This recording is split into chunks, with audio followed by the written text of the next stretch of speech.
والعاقبة للمتقين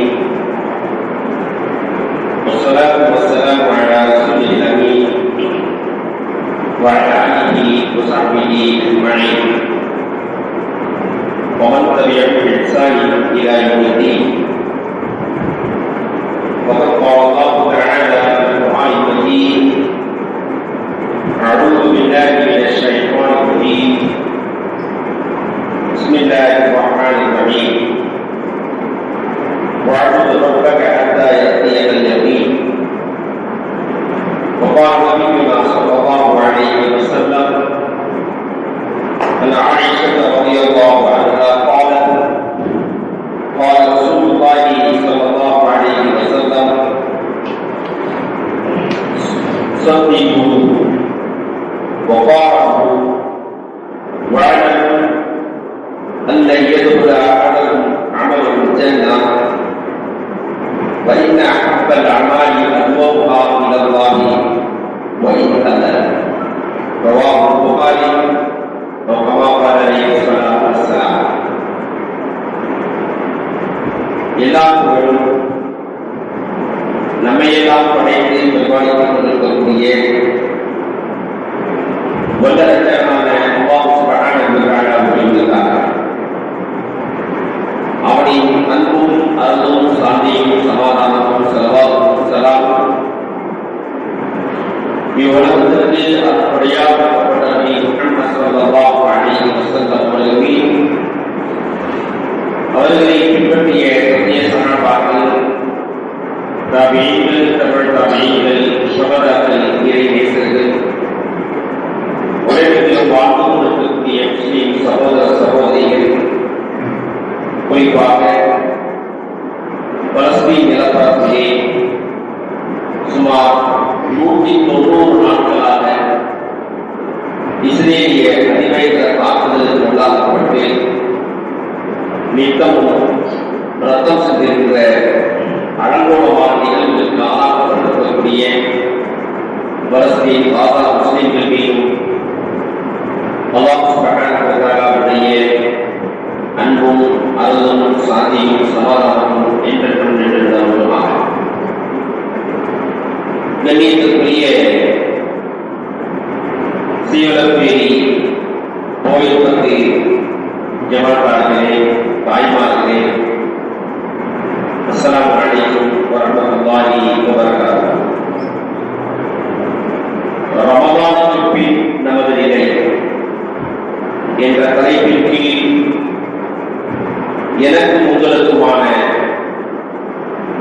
சில உபதேசங்களை, நினைவூட்டலை செய்ய வேண்டும் என்று நான் படிக்கப்பட்டுள்ளேன்.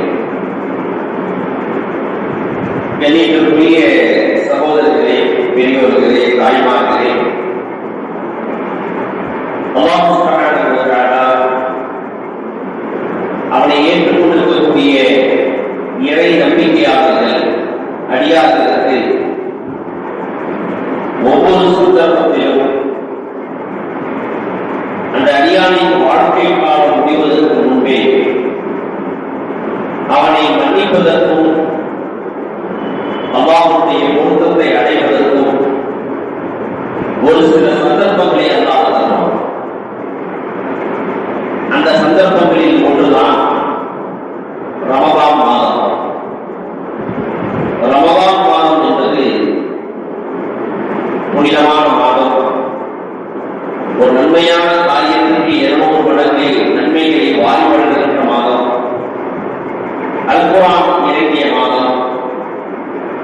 அல்லாஹ்வின் புறத்திலிருந்து மன்னிப்பும் உறுதியாக்கிய மாதம் என்று ரமலானுக்கு பல்வேறுபட்ட சிறப்புகள் இருக்கிறது. அந்த ரமலானை நாம் முழுமையாக அடைவோம். ரமலான் வந்துவிட்டாலே நம்மை அறிந்தோ அறியாமல் உலகத்து மத்தியிலே ஒரு விதமான இறை தொடர்புக்கான ஈர்ப்பு நம்மிடத்தில் ஏற்படுகிறது. இறையச்சம் அதிகரிக்கிறது, பேணுதல் அதிகரிக்கிறது, மஸ்ஜிதுடைய தொடர்புகள் அதிகரிக்கிறது, நோன்பு வைக்க வேண்டும் என்ற ஆர்வம் அதிகரிக்கிறது, குர்ஆனோடு இருக்கிற தொடர்புகள் அதிகரிக்கிறது, நாவடக்கம் அதிகரிக்கிறது, இச்சை கிடந்த பார்வை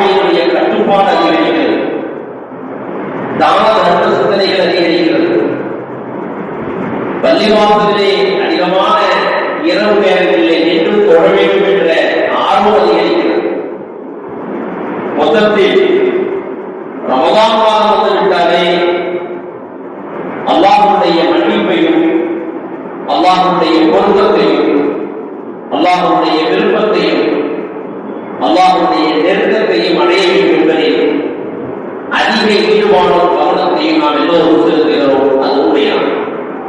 ஆனால் ரமலான் மாதத்திற்கு மட்டும் அல்லாஹ் நமக்கு இது போன்ற கடமைகளை, வழிமாற்றுதலை, ஒழுக்கங்களை, கட்டுப்பாடுகளை, இறையச்சத்தை, இறை தொடர்புடைய நல்ல அமல்களை ரமலான் மாதத்தில் மட்டும் நீங்கள் செய்ய வேண்டும் என்று அல்லாஹ் வலியுறுத்தவில்லை. ரமலான் மாதம் என்பது இறையச்சத்தை அடைவதற்கான ஒரு பயிற்சிக்குரிய மாதம், ஒரு ட்ரைனிங் ப்ராசஸ், ஸ்பிரிச்சுவல் ட்ரைனிங் என்று சொல்வார்கள். ஒரு ஆன்மீக ரீதியான ஒரு பயிற்சிக்கு தன்னை உட்படுத்திக் கொள்கின்ற ஒரு மாதம். வருடா வருடம் நம்முடைய அன்றாட வாழ்க்கையில் நாம் செய்த தவறுகள், பாவங்கள், குற்றங்கள், தீமைகள், குடும்பத்தனங்கள் இவைகளை எல்லாம் கடைந்து இன்னும் அதிகமான இறைநம்பிக்கையும், இறையச்சத்தையும், ஒழுக்கத்தையும், கட்டுப்பாட்டையும், நல்ல அமல்களையும் நம்முடைய வாழ்க்கையில் எல்லா காரணங்களும் நாம் அடைந்து கொள்ள வேண்டும் என்பதற்கான ஒரு பக்குவப்படுவதற்கான, பயிற்சி எடுப்பதற்கான, பரிசுத்தப்படுத்துவதற்கான ஒரு வாய்ப்பு தான் ரமலான் மாதமே தவிர ரமலான் மாதம் மட்டுமே நாம் கட்டுப்பாடு இருப்பது, ரமலான் மாதம் மட்டுமே தொழுகையில் வேண்டுதலாக இருப்பது, ரமலான் மாதம் மட்டுமே பார்வையை தாக்குவது, ரமலான் மாதத்தில் மட்டுமே நாமடக்கத்தோடு இருப்பது, ரமலான் மாதத்தில் மட்டுமே குர்ஆனோடு தொடர்போடு இருக்கிறது, ரமலான் மாதத்தில் மட்டுமே பாவமன்னிப்பை தேடுவது, ரமலான் மாதத்தில் மட்டுமே தான தர்மங்களை செய்வது என்பதை நமக்கு வழிகாட்டப்படவில்லை. இவைகளின் மூலமாக ரமலான் மாதத்தில் நம்மை நாம் பரிசுத்தப்படுத்தி ரமலான் அல்லாத மாதங்களிலும் இந்த நல்ல அமல்களை வாழ்நாள் முழுவதும் மௌத்து வரை தொடர வேண்டும் என்பதுதான் ரமலான் நமக்கு தருகின்ற முக்கியமான நோக்கம். அல்-குர்ஆன் ஒரு வசனத்தை அல்லாஹ் சுப்ஹானஹு வ தஆலா அல்-குர்ஆனில் சொல்லி காட்டுகிறான். வஅபுது ரப்பக ஹத்தா யஅதியல் யகீன். உங்களுடைய ரப்பை, உங்களின் இறைவனை நீங்கள் வணங்குங்கள். எதுவரை? ஹத்தா யஅதியல் யகீன். உறுதியான, நிலையான, சந்தேகத்திற்கு அப்பாற்பட்ட மௌத்து வரை நீங்கள் அல்லாஹ்வை வணங்குங்கள். அல்-குர்ஆன் சொல்கிறது. அப்படியானால் ரமலான் மாதத்தில் உண்மையிலேயே இறையச்சத்தை நாம் பெற்றிருந்தோம் என்றால், அல்லாஹ்வுக்காகவே நாம் நோக்கு வைத்தோம் என்றிருந்தால், அல்லாஹ்வுக்காகவே நாம் குர்ஆன் ஓதினோம் என்றால், அல்லாஹ்வுடைய பொருத்தத்தையும் மன்னிப்பையும் அடைய வேண்டும் என்பதற்காகவே நாம் ஒழுக்கத்தோடு இருந்தேன் என்றால், அந்த அல்லாஹ் ரமலானில் மட்டும் இருக்கக்கூடியவர்கள் நஅஊதுபில்லாஹ் அல்-ஹய்யும் அல்-கய்யூம் என்று அல்லாஹ் குர்ஆனிலே தன்னை பற்றி அறிமுகப்படுத்துகிறான். என்றும் உயிரோடு இருக்கக்கூடியவர், என்றும் நிலைத்திருக்கக்கூடியவர், என்றும் கண்காணிக்கக்கூடியவர், எப்பொழுதும் உன்னை படைத்து நிர்வகித்துக் கொண்டிருக்கக்கூடியவர், உன்னுடைய தேவைகளை எப்பொழுதும் நிறைவேற்றக்கூடியவர், உன்னுடைய பாவங்களை எப்பொழுதும் மன்னிக்கக்கூடிய கஃபா, உன்னுடைய எல்லா காரியங்களையும் எல்லா நேரங்களிலும் கண்காணித்துக் கொண்டிருக்கக்கூடியவர் என்று அல்-குர்ஆன் அல்லாஹ் தன்னை பற்றி சொல்லும் பொழுது, இந்த பிரபஞ்சம், இந்த வானம், இந்த பூமி, இந்த சூரியன், இந்த மனிதன், இந்த உயிரினங்கள், இந்த உலகம், இந்த யூனிவர்ஸ் என்ற அந்த சராசரங்கள் இவைகளை எல்லாம் படைத்த ரப்பு என்று படைத்தானோ அன்றிலிருந்து உலகம் அழியும் வரை, ஏன் உலகம் அழிவுக்கு பிறகு இருக்கின்ற மறுவுலக வாழ்க்கை என்று சொல்கின்ற கியாமத் நாளிலும் என்றும் நிலைத்திருக்கின்ற உயிரோடு இருக்கின்ற அல்-அவ்வல் வல்-ஆஹிர், அவனே முதலாளர், அவனே இறுதியாளர், அவனே அனைத்தையும் படைத்தவர், அவனே அனைத்தையும் கண்காணிப்பவர், அவனே அனைத்து தேவைகளையும் பூர்த்தி செய்யக்கூடியவர் என்ற எல்லா சர்வ வல்லமையும் ஆற்றலும் சக்தியும் பெற்ற அல்லாஹ் ரமலானுக்கு மட்டும் உரியதல்ல. ஆனால் நாம் எப்படி எடுத்துக்கொண்டிருக்கிறோம்? ரமலான் வந்துவிட்டால் அல்லாஹ் பயப்பட வேண்டும், அல்லாஹ் அதை தருகிறான், இதை தருகிறான், மன்னிப்பை தருகிறான், அதை தருகிறான்,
எனவே நாம் ரமலானுக்கு பின் நமது நிலைகளை எப்படி அமைத்துக் கொள்ள வேண்டும்? ஒரு கால் ரமலானில் பேருதலாக கருதலாம், ரமலானில் பஜர் தொழுகையை கருதலாம், ரமலானில் இரவு தொழுகையை கருதலாம், ரமலானில் குர்ஆனோடு தொடர்பு வைத்தலாம், ரமலானில் சிக்ர் செய்தலாம், ரமலானில் பாவமன்னிப்பை பெறலாம், ரமலானில் தான தர்மங்களை செய்தலாம், ரமலானில் டிவி பார்க்காமல், சீரியல் பார்க்காமல், பேஸ்புக் பார்க்காமல், ஆண்ட்ராய்டு போன்களில் பார்க்கக்கூடாததை பார்க்காமல் நாம் கட்டுப்பட்டுக் கொண்டிருந்தால் ரமலான் முடிந்த பிறகு பழைய நிலைக்கு என்னுடைய தொழுகையிலும் கவனக்குறைவு, என்னுடைய நாவடத்திலும் கவனக்குறைவு, என் பார்வையை தாக்குவதிலும் கவனக்குறைவு, குர்ஆன் ஓதுவதை விட்டுவிடுவது, பாவமன்னிப்பு தேடுவதை விட்டுவிடுவது, இறை தொடர்புக்குள்ள ஒழுக்கமான வாழ்க்கைகளை நான் அப்படியே மூடி போட்டுவிட்டு பழைய வாழ்க்கைக்கு நான் தொடர்பேன் என்று சொன்னால் நீங்கள் ரஹ்மானின் அடிமைகள் அல்ல,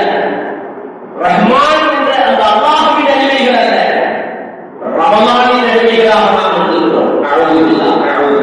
ரமலானுக்கு அடிமை, ரமலான் மாதத்துக்கு அடிமை, ரமலான் மாதத்துக்கு கட்டுப்பட்டோம், அல்லாஹ்வுக்கு கட்டுப்படவில்லை. அல்லாஹ்வுக்கு கட்டுப்படக்கூடிய ஒரு அடியானாக இருந்திருந்தால் என்றும் உயிரோடு இருக்கக்கூடியவர், என்றும் நிலைத்திருக்கக்கூடியவர், என்றும் கண்காணிக்கக்கூடியவர், என்றும் நம் பாவங்களை மன்னிக்கக்கூடியவர், என்றும் நம்முடைய தேவைகளை நிறைவேற்றக்கூடியவர், என்றும் நம்முடைய துஆக்களை கபூல் செய்யக்கூடியவர் என்றும் உயிரோடு இருக்கிறார். ஆனால் ரமலான் வந்தது, கடந்தது. ரமலான் மட்டும் பேணுதலாக இருந்தோம் என்று சொன்னால் நாம் ரமலானின் அடிமைகளை உடைய ரஹ்மானின் அடிமைகள் அல்ல.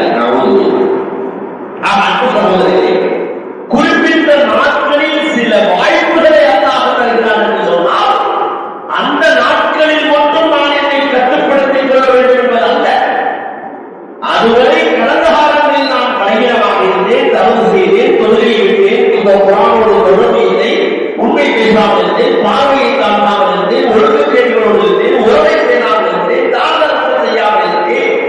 இது போன்ற குறிப்பிட்ட நாட்களில் நீ அப்படியெல்லாம் வாழக்கூடாது என்பதற்கான எச்சரிக்கையும் நிறைவேற்றத்தானே இந்த ரமலானுடைய அந்த மாதத்தில் மட்டும் நாம் நம்மை பக்குவப்படுத்திக் கொள்வதற்கான வழிகாட்டுதல் ஒருவரும் இஸ்லாம் நமக்கு வழங்கவில்லை. இது தெளிவாக முதல் புரிந்து கொள்ள வேண்டும். அல்-குர்ஆனிலே ஒரு வசனம், சூரத்துல் நிஸா என்ற 4வது அத்தியாயத்தினுடைய 166 167வது வசனம், யா அய்யுஹல்லதீன ஆமனூ, ஒரு இறை நம்பிக்கையாளர்களே, அல்லாஹ்வை நம்பியிருக்கக்கூடிய இறை விசுவாசிகளே, ஆமினூ பில்லாஹி வ ரசூலிஹி, அல்லாஹ்வுடைய ரசூலின் மீது ஈமான் கொள்ளுங்கள். அழைத்தது யாரை பார்த்து சொல்லலாம்? ஈமான் கொண்டவர்களை பார்த்து கூப்பிட்டு அல்லாஹ்வுடைய ரசூலின் ஈமான் கொள்ளுங்கள். ஏன் திரும்பி மறுபடியும் ஈமான் கொள்ளுங்கள் என்று சொல்லலாம்? இறை நம்பிக்கை கொண்டது மட்டும் இஸ்லாம் நமக்கு காட்டவில்லை. இறை நம்பிக்கையில் நிலைத்திருக்கின்ற உறுதி நம்மிடத்தில் இருக்க வேண்டும். அதனாலதான் ரிப்பீட் பண்ணி மறுபடியும் அல்லாஹ் சொல்லலாம், இறை நம்பிக்கையாளர்களே, நீங்கள் அல்லாஹ்வுக்கு மீது ரசூலுக்கு மீது இறை நம்பிக்கை கொள்ளுங்கள். முஃமின்கள் அழைக்கலாம். ஈமானில் பலகீனப்படக்கூடாது, இறை நம்பிக்கையில் தளர்வு வரக்கூடாது, இறை நம்பிக்கை குறிப்பிட்ட காலகட்டத்தில் மட்டும் இருக்கக்கூடாது.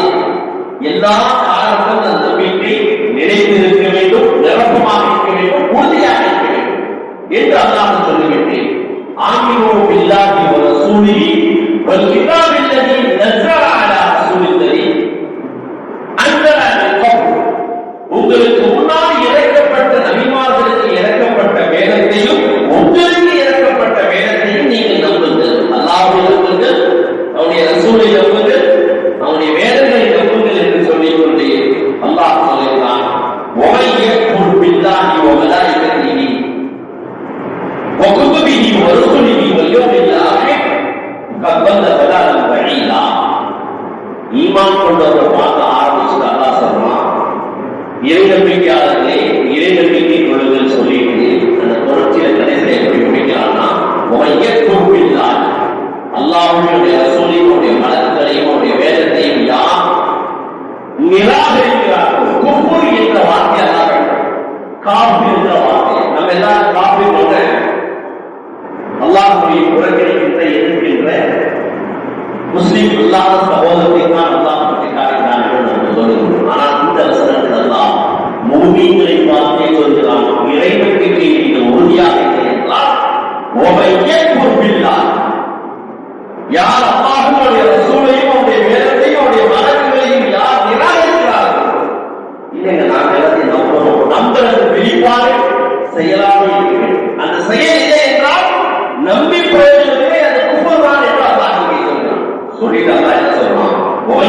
بالله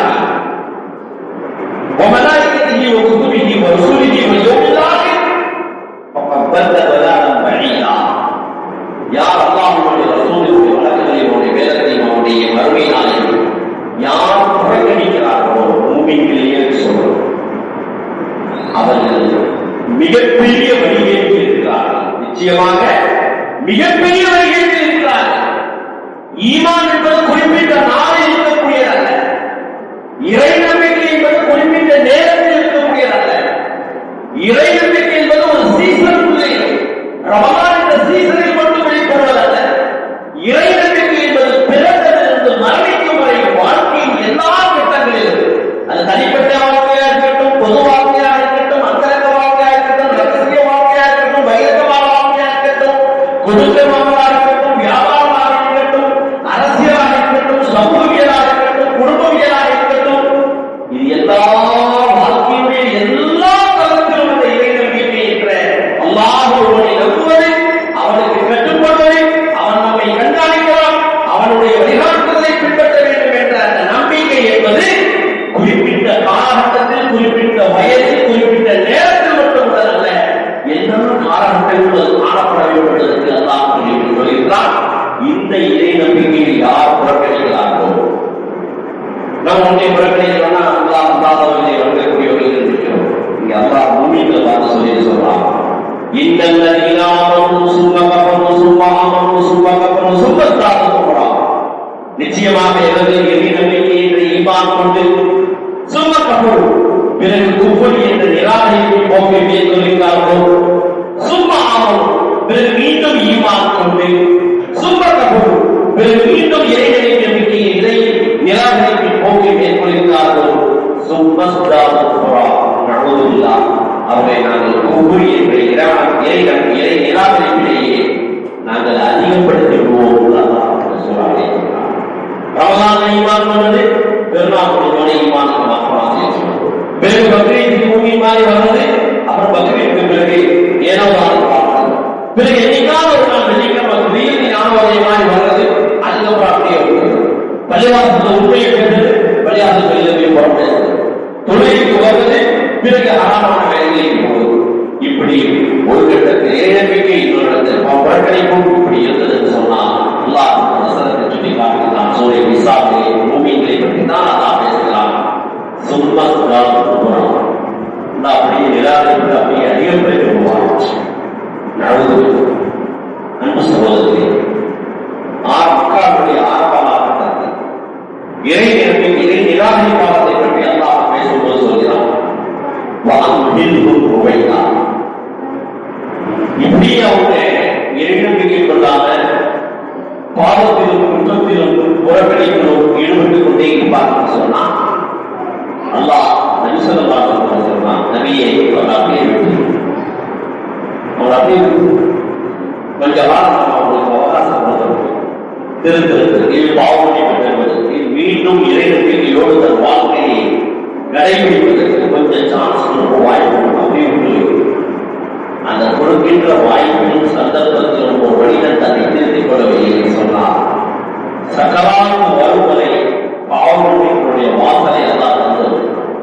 எவ்வளவு பெரிய தயாராக இறக்கப்படும் கண்ணையாக உங்களுடைய பௌத்தின் அந்த மயக்கம் என்று சொல்கின்ற சக்கராத்துக்கெல்லாம் மரண வேதனை, அந்த வேதனை வருவதற்கு முன்னால் வரை உங்களுக்கு பாவமன்னிப்பின் வாசனை திறந்தது. ஆனா மனுஷன் எப்ப தெரியுமா தன்னை உணர்றான், தன் நிலையை உணர்றான், ஹாஸ்பிட்டல் அட்மிட் ஆகி ஐசியூல போய் வச்சிருக்கு, கண்ணில் ஒரு ஓரத்தில் தண்ணி எல்லாரையும் பார்த்தோம் அப்படின்னு பறிவோடு அக்கறையோடு பார்க்கலாம்.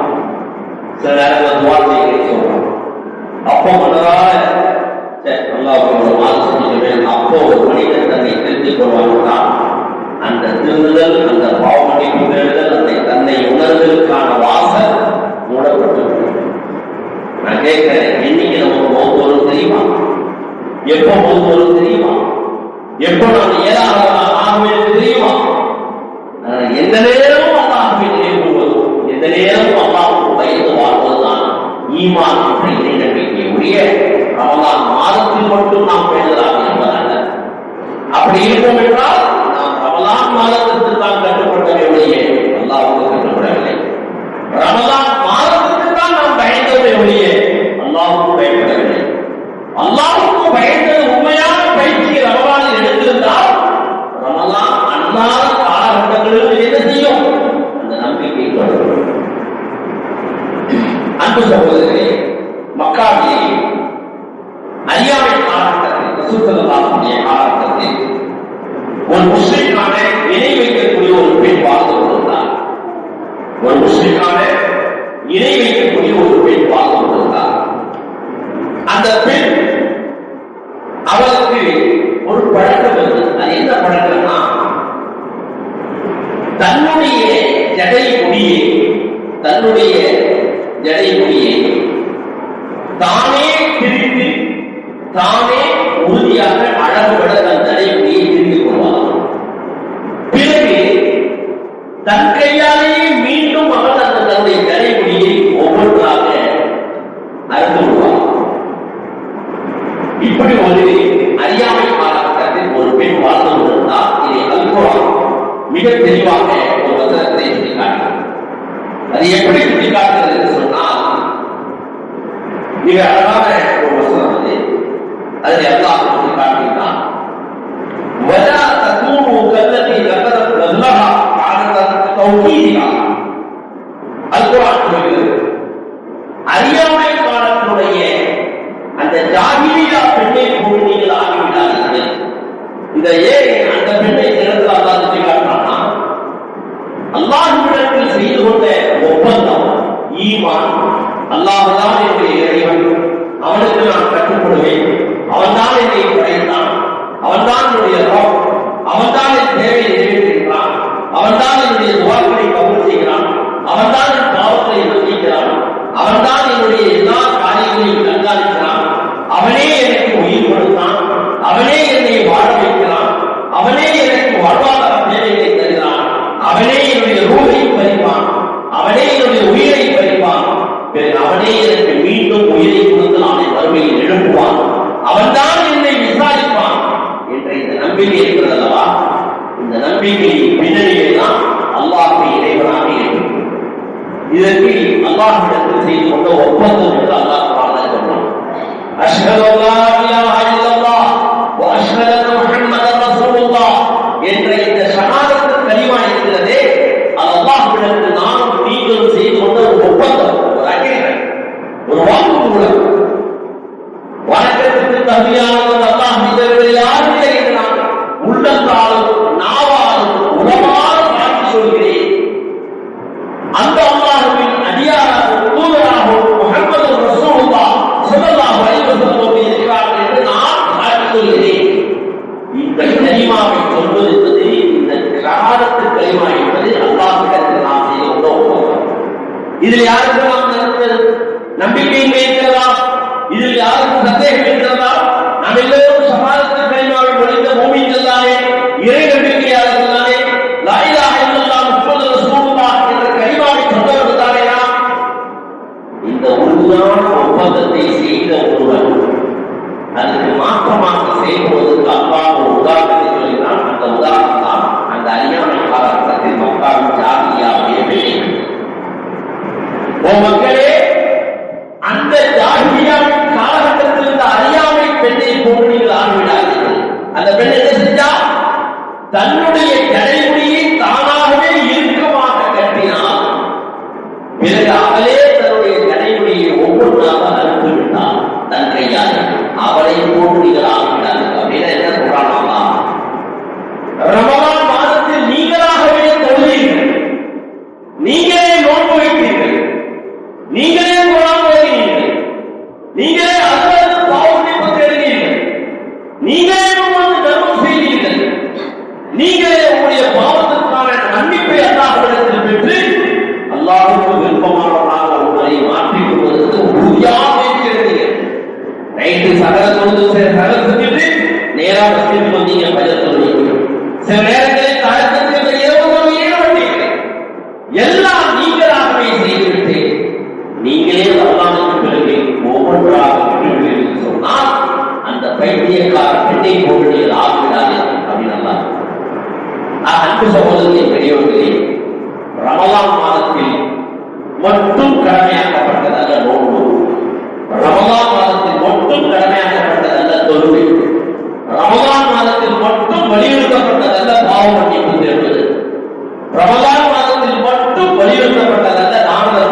நீங்கள் செய்து உங்களுடைய வாழ்க்கையை பண்படுத்திக் கொள்வதல்ல இறையேற்றம். எல்லா காலகட்டங்களில் வாழ்க்கையின் எல்லா சந்தர்ப்பங்களில் அல்லாஹ்வுக்கு பயந்து வாழ வேண்டும் என்ற முறை வாழ்வியல் முறைதான் இறையேற்றம் என்ற தத்துவம்.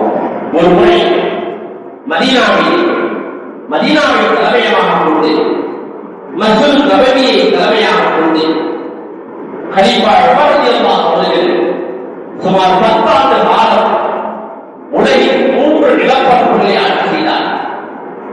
3 கண்டங்களை உமர் ரலியல்லாஹு ஆட்சி செய்தார். உமர் ரலியல்லாஹுவின் ஆட்சி காலகட்டத்திலே ஒரு மணி நேரத்திற்கு சுமார் 314 கிலோமீட்டர் வேகத்தில் இஸ்லாம் பரவி ஆப்பிரிக்கா, ஆசியா கண்டம், அரபுலம், இப்படி உலகின் 3 பெரும் கண்டங்கள், ஐரோப்பா கண்டம் இஸ்லாத்திற்கு உமர் ரலியல்லாஹு ஆட்சி காலகட்டத்தில் இருந்தது. சுமார் 10 ஆண்டு காலம் ஆட்சி செய்தார். அப்படிப்பட்ட நீதிமிக்க உமருடைய ஆட்சி காலகட்டத்தில் ஒரு வழக்கு கொண்டு வருகிறது. ஒரு மதீனாவுக்கு வெளியே இருக்கக்கூடிய ஒரு கிராமவாசி சஹாபி, அவருக்கும் அபூ தர்தா என்ற ஒரு சஹாபிக்கும் ஒரு நிலம் சம்பந்தமான ஒரு தகராறு. அந்த நிலத்தின் உரிமையாளராக இதுவரை அந்த நிலத்தை பயன்படுத்திக் கொண்டிருந்தவர் ஒரு கிராமவாசியாக. ஆனால் அந்த நிலத்துக்கு உரிமை கொண்டாடுகிறார் ஒருவர், இது என்னுடைய நிலம் தான் என்று அபூ தர்தா கூறலாம். நீண்ட நாள் இந்த விவாதம் அவர்களுக்கு மத்தியிலே நடந்து கொண்டே இருக்கிறது. ஒரு கட்டத்தில் இந்த பிரச்சனை ரசூல் ஸல்லல்லாஹு அலைஹி வஸல்லம் அவர்கள் காலகட்டத்திற்கு பிறகு மதீனாவை கலீஃபாவாக இருந்த உமர் ரலியல்லாஹு அன்ஹு இந்த பிரச்சனை கொண்டு வருகிறார். உமர் ரலியல்லாஹு அவர்கள் இருவருடைய எல்லா தகவல்களையும் பெற்றுக்கொண்டு அதை முழுமையாக விசாரிக்கிறார். விசாரித்த பிறகு தெரிய வருகிறது, இதனால் வரை அந்த நிலத்தை தன்னுடையது என்று நம்பி பயன்படுத்திக் கொண்டிருந்தவருக்கு சொந்தமானது அல்ல அந்த நிலம். அபூ தர்தாவுக்கு உரியதான் என்பதை உமர் ரலியல்லாஹு அவர்கள் தன்னுடைய விசாரணை மூலமாக உறுதிப்படுத்தி இந்த நிலம் அபூ தர்தாவுக்கு சொந்தமானதுதான் என்று தீர்ப்பு சொன்னார். இந்த தீர்ப்பை சொன்னவுடன் இவ்வளவு காலமாக தன்னுடைய நிலம் என்ற நம்பிக்கை செயல்படுத்திக் கொண்டிருந்த அவருக்கு தனக்கு இல்லை, இந்த தனக்கு உரிமையானது இல்லை என்று தெரிந்தவுடன் அவருடைய முகம் மாறுகிறது. அவர்களுக்கு கவலை அதிகரிக்கிறது, வருத்தம் அளிக்கிறது. ரசூல் ஸல்லல்லாஹு அலைஹி வஸல்லம் அவர்கள் அந்த சஹாபியை பார்த்து, என்ன நீங்கள் என்ன நினைக்கிறீர்கள்? இல்லையா சொல்லலாம், எனக்கு ஒளியதில்லை என்று தீர்ப்புடைய விழுதாது, எனக்கு எந்த சந்தேகமும் இல்லை. ஆனால் இவ்வளவு காலமாக எனக்கு உரிமை இல்லாத ஒரு நிலத்தை, ஒரு தோட்டத்தை நான் எனக்கு உரிமையுள்ளது என்று நினைத்து இவ்வளவு காலமாக நான் பராமரித்து வந்துவிட்டேனே, அது என்னுடைய எது இல்லை என்று தெரிந்தவுடன் எனக்கு வருத்தமாகத்தான் இருக்கிறது.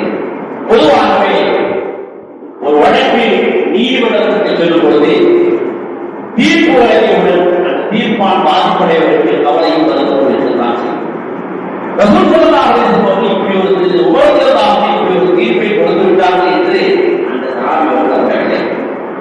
இருந்தாலும் உமருக்கு அந்த சஹாபியின் முகம் வாடி என்பதை பார்த்தவுடன் அபூ தர்தா பேசுகிறார். அபூ தர்தாவே, நிலத்தை அவர்கள் அன்புடைய பார்க்க ரொம்ப நாளாக அவர் தரக்கூடிய நினைச்சு விவசாயம் பண்ணல. இந்த தீர்ப்பின்படி அது உணவுரியது தெரிந்து அவருக்கு பெரிய ஏமாற்றம் கவலையும் ஏற்பட்டு தெரியாது. அபூ தர்தா சொன்னாங்க, அதெல்லாம் முடியாது, என்னால அன்பளிப்பாக முடியாது, எவ்வளவோ சொல்றேன், இவ்வளவு மாதங்களை நியாயம் கிடையாது, ஒருபோது நான் அவர்கள் அன்பளிப்பை தரமாட்டேன். கேட்கிறாங்க, அருமை தோழரை, எனக்கு அன்பளிப்பாக கூடாது, உங்களுக்கும் தர முடியாது, உங்க முதலில் அவர் உதவி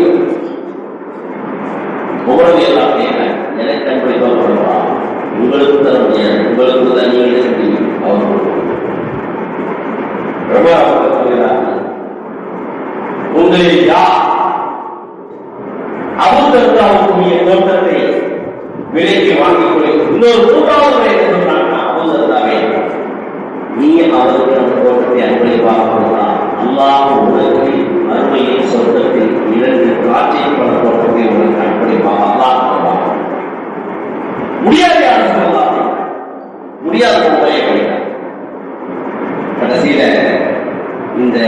மொத்த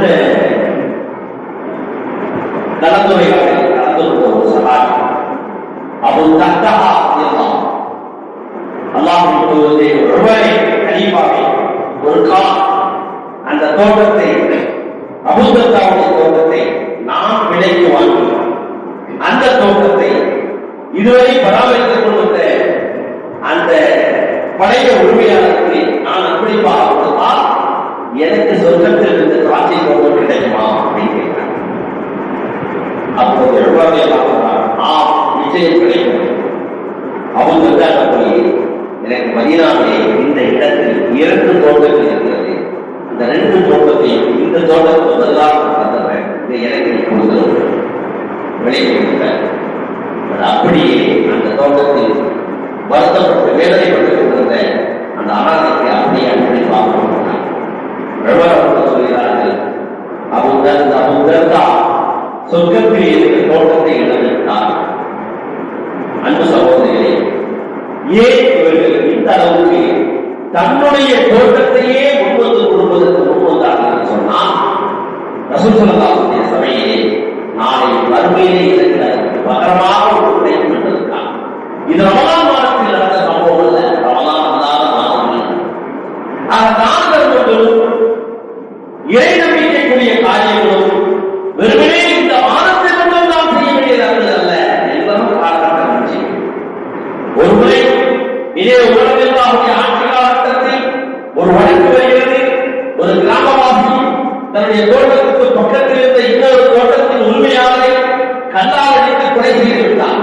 தன் தந்தை கொலையுண்ட அந்த மரணத்திற்கு நியாயமான நீதி கிடைக்க வேண்டும் என்பதற்காக அந்த கொலையுண்ட தந்தையின் மகன் உமரிடத்திலே வருகிறார்.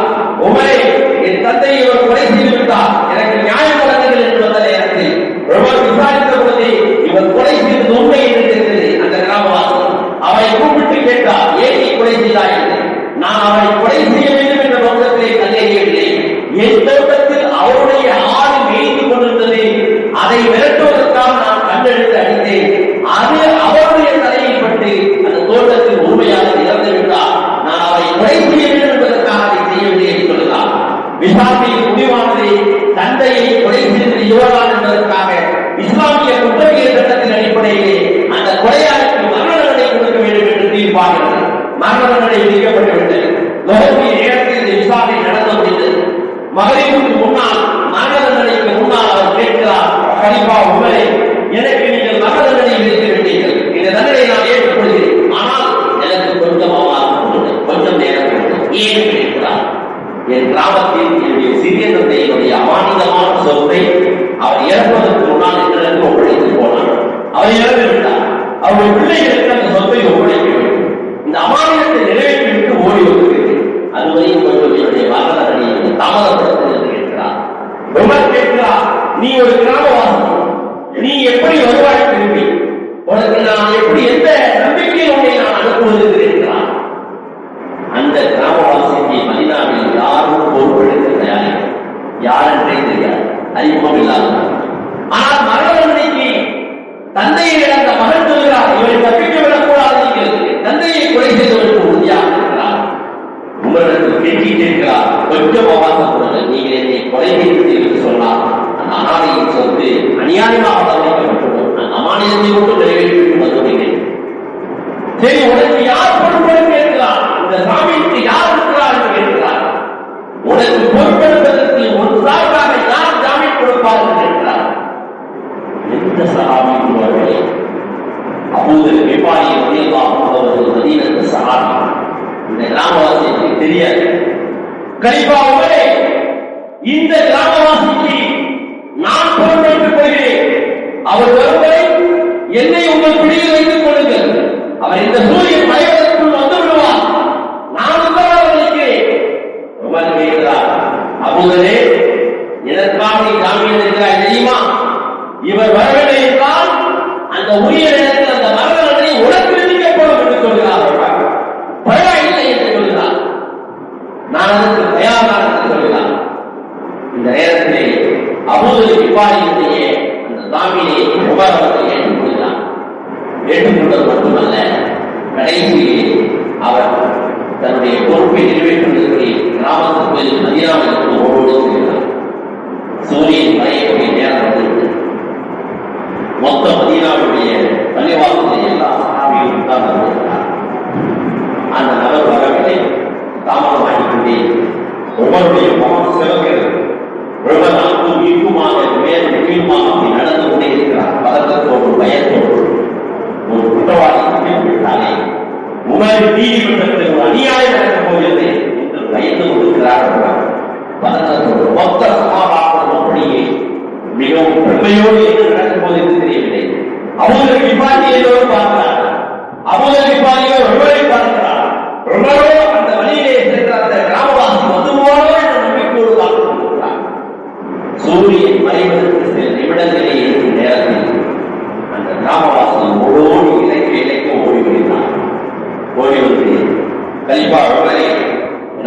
இப்போது அவரை நீ கொலை செய்ய வேண்டாம் என்று நீங்கள் திருப்பி பேசுகிறேன், என்ன விஷயம் என்று கேட்கும் பொழுது அப்பொழுதுதான் அந்த கொலையுள்ள தந்தையின் மகன் சொல்கிறார், இவர் சொன்னதை போன்று என் தந்தையை இவர் கொலை செய்ய வேண்டும் என்பதற்காக கதால் அடிக்கவில்லை என்று நான் இப்பொழுது தோன்றேன்.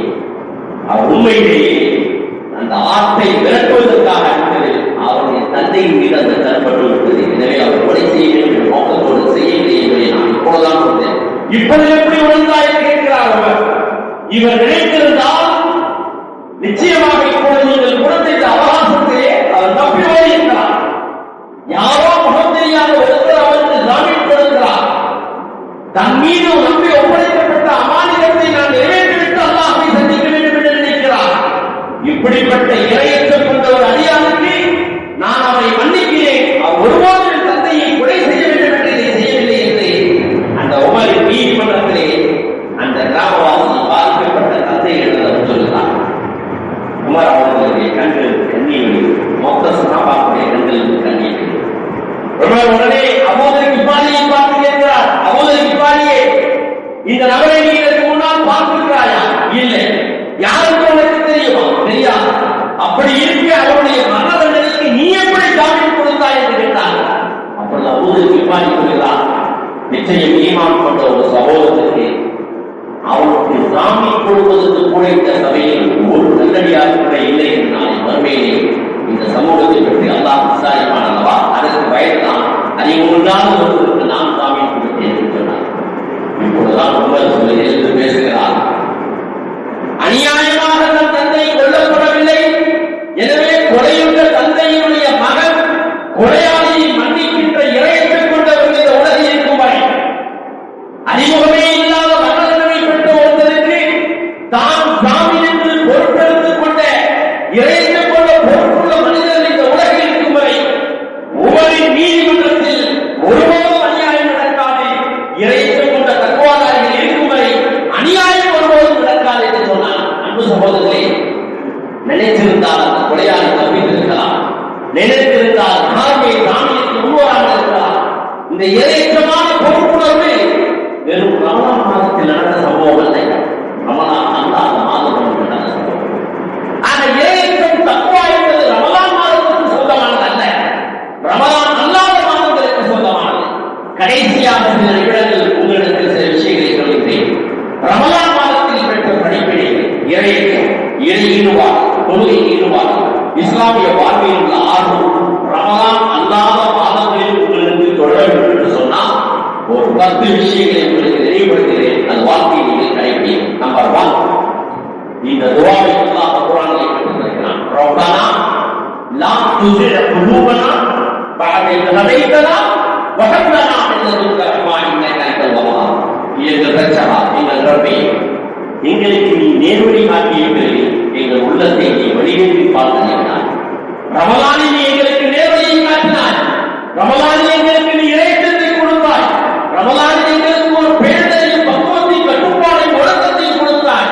இந்த நேர்வழி ரமலான் அல்லாத காலத்தை வழிகேற்றி பக்கம் சென்று விடாமல் பார்க்கிறாய். குர்ஆன் கற்றுக் கொடுக்கின்ற துஆ, ரப்பனா சொல்லுங்க, ரப்பனா லா துஸிக் குலூபனா பஅத இத் ஹதைதனா வ ஹப் லனா மின் லதுன்க ரஹ்மா இன்னக அன்தல் வஹ்ஹாப். இந்த பிரார்த்தனையை இந்த துஆவை அதிகமாக ஓதுவது. நம்பர் 2, சித்தமான விஷயங்களால் அன்றாடம் அல்லாஹ் கடமையாக்கிய 5 வேளை தொழுகை உலகில் எங்கிருந்தாலும் எந்த இடத்தில் இருந்தாலும் அந்த தொழுகை நேரம் வந்துவிட்டால் நீங்கள் பேணுதலாக அந்த தொழுகையை கடைபிடிக்க. 3ஆவதாக 5 வேளை தொழுகையும் பஜருடைய தொழுகையும் ஒருபோதும் பயன்படுகிறார். பஜருடைய தொழுகை யார் தொழுகிறார்களோ அன்றைய நாள் அவர் அல்லாஹ்வின் பொருள் வருகிறார். அல்லாஹ்வின் பொருள் வருகின்ற ஒரு அடியானுக்கு பொருளாதார பிரச்சனைகள் வருமா, ஆரோக்கிய பிரச்சனைகள் வருமா, கவலைகள் வருமா, துன்பங்கள் வருமா, இழப்புகள் வருமா, நஷ்டங்கள் வருமா, ஆபத்துகள் வருமா, விபரீதங்கள் வருமா? ஏன் அவர் யாருடைய பொருள் வருகிறார்? அல்லாஹ். நிச்சயமாக இந்த கஷ்டங்கள் எல்லாம் வரும், ஆனால் ஒருபோதும் அல்லாஹ் கைவிட மாட்டார். ஆக பஜருடைய தொழுகை நீங்கள் கட்டாயம் எழுதாக இருக்கிறது. 3வது ஃபர்ஸ்ட் துஆ, 2வது அத்திவேளை தொழுகை, 3வது பஜருடைய தொழுகை. 4வது நீங்கள் ஒரு 15 நிமிடமாவது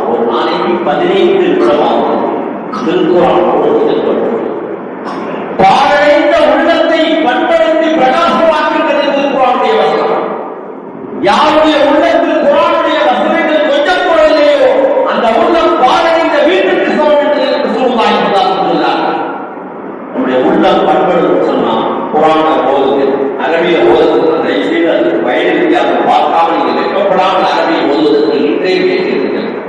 அதுவே நீங்கள் அதனை தர்ஜுமாவை பாருங்கள் அல்லது பிறர் ஓதுவதை கேட்டு இப்படி குரானோடு ஒரு 15 நிமிடம் காலையிலோ வேட்டையோ மாலையிலோ நீங்கள் நேரம் நிச்சயமாக அந்த இறையச்சம் உங்களுக்கு நீடிக்கும்.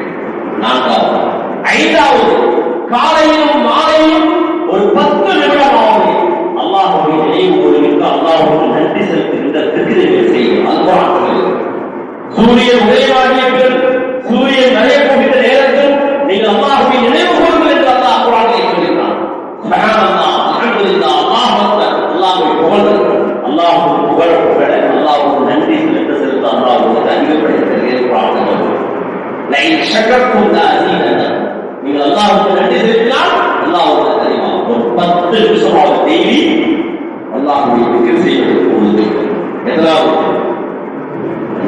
6வதாக ரசூல் ஸல்லல்லாஹு அலைஹி வஸல்லம் சொன்னார்கள், ஒவ்வொரு நாளும் நான் 100 முறை அஸ்தக்ஃபிருல்லாஹ் சொல்கிறேன் என்று சொன்னார். இன்னொரு 70 முறை.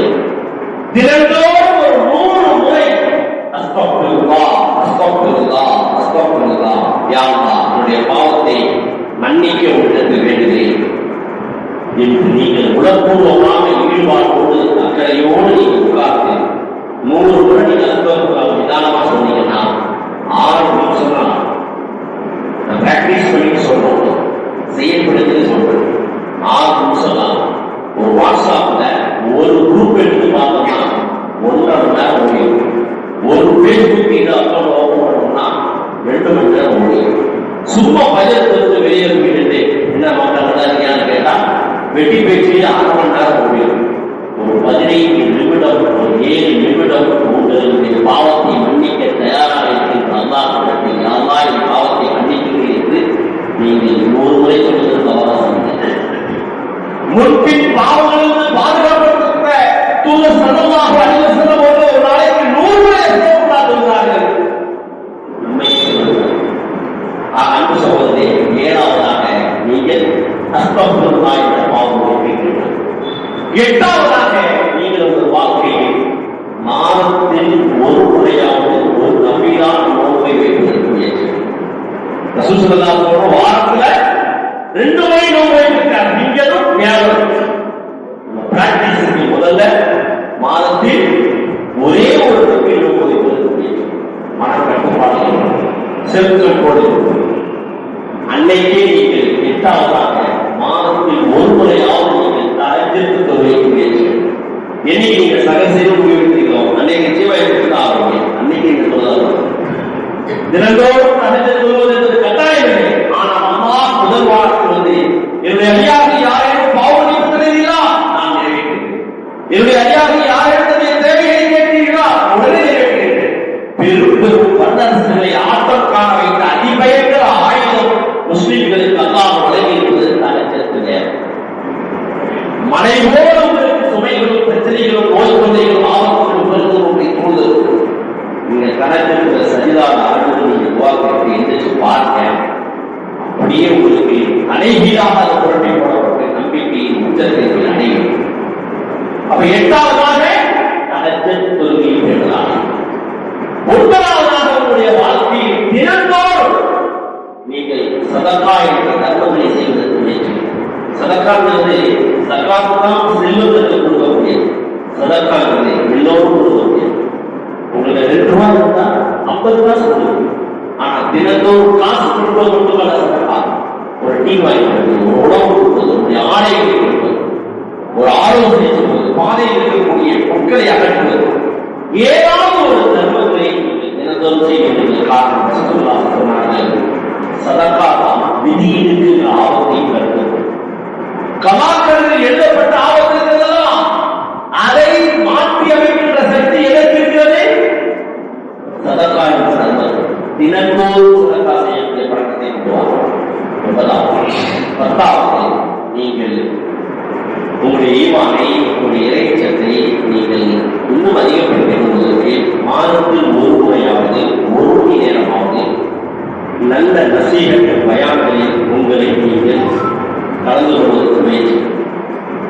யார் பயணம் பண்றா, எந்த அறிஞர்கள்லாம் இல்லை. உங்களுடைய ஈமானை அதிகரிக்கக்கூடிய நல்ல உபதேசங்கள் மாதத்தில் ஒரு முறையாவது நீங்கள் கலந்து கொள்ள வேண்டும். கடைசியாக இந்த ஈமான் நிறைவேற்றவும் ரமலான் அல்லாத காலத்தில் குரலை என்று சொன்னால், ஏதாவது ஒரு சமூக சேவையை மாதத்தில் ஒரு மணி நேரமாக